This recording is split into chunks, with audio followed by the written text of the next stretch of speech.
Hey guys, I'm Jessica Wright. You probably found me today. Maybe you were searching, you're struggling in your relationship, wanting some feedback. Maybe even your partner said, hey, I'm done. I can't keep going like this. My hope is to share some of the knowledge I've learned and pass it on to you guys to better the community. Hopefully you'll pass it on to some other folks as well in your life. So today I'm going to walk you through what John Gottman, who is the marriage counselor guru, he is a psychologist from University of Washington, where I went to college. He says that the best couples do these things really well, and he can screen for when couples are doing these things and struggling, and he's very accurate on if they're going to get a divorce or not. I think it's super important that everyone knows this information, so I wanted to pass that on. So I, again, am Jessica Wright. I'm a licensed clinical social worker, and I currently live in Illinois. I'm licensed in the state of Illinois. My stomping grounds, if you haven't already got that, is Seattle, Tacoma, Washington area.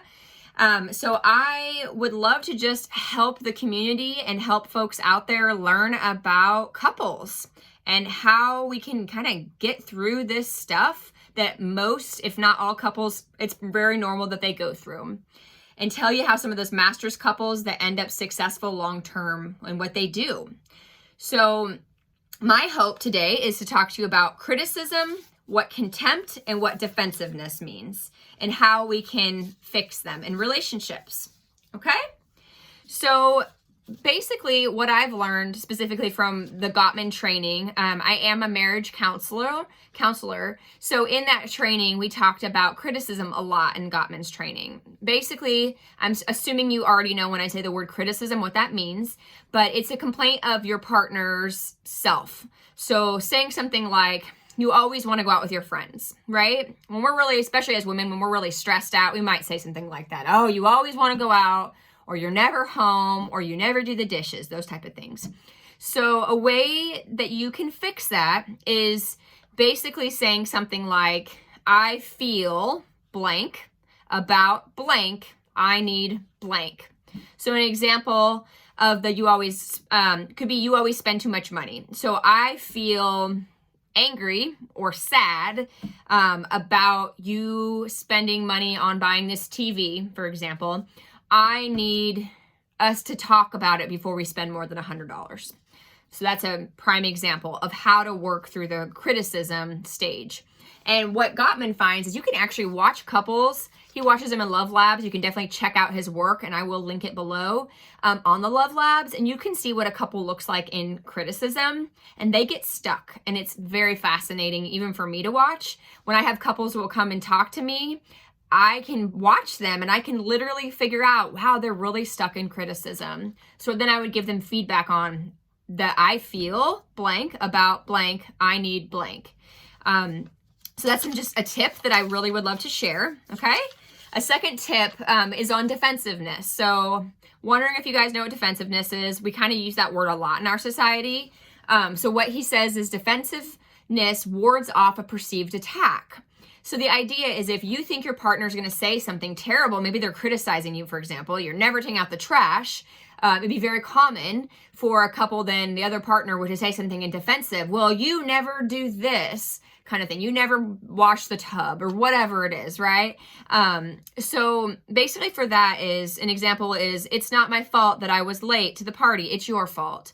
That's an example that Gottman gives on defensiveness. So how to fix it is basically to own part of it. So it's hard when someone's like, oh yeah, I agree, I do that. But you're not sarcastic, but you're literally saying, okay, I can see where that's at. Right. No one's perfect. Okay, I get it.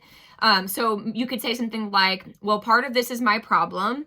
I need to think more about ownership of my ownership in this. So like, yeah, I need to think about how maybe I forgot to take out the trash. I really should have, and I'm sorry about that. So that's a really good way for that person to not be as defensive, and for you not to be as defensive when you're sort of saying what you could have done in that situation, what part you messed up in. And then the third is contempt. So contempt are statements that come from a place of superiority.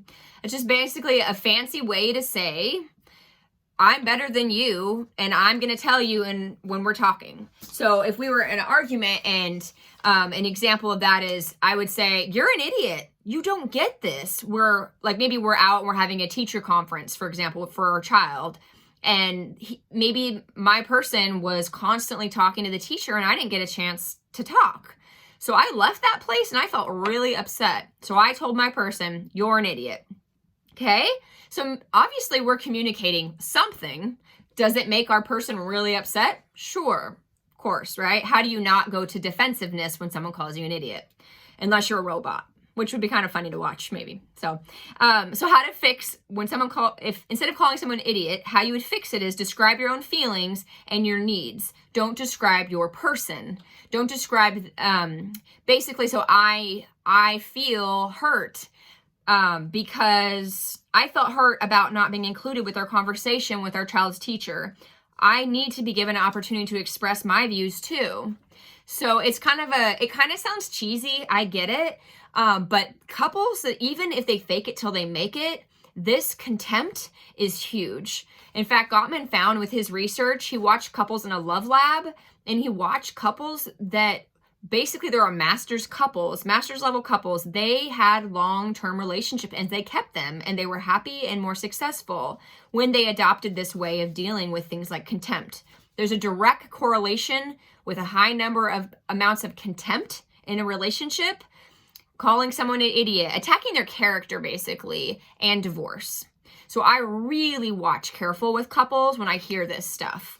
And even when I do telehealth, if I'm doing any kind of couples counseling online, I'm going to watch both couples in an argument, and we're going to check in with that and see where they're stuck in those 3 areas that I mentioned today. So I really appreciate you hearing me talk about Gottman and the research on marriage and couples. I do really think if you found this video at all helpful, please go ahead and subscribe and tell your friends. I would love to have a community out there that folks can go to keep the relationships healthy and happy and on a good path. So if you could, please go ahead and subscribe, press the button. And also, would you mind answering a question below? What is the worst advice you have ever gotten from someone on how to keep your relationship better? Go ahead and put that below. I'd love to hear it. Thanks so much, and have a great day. Bye.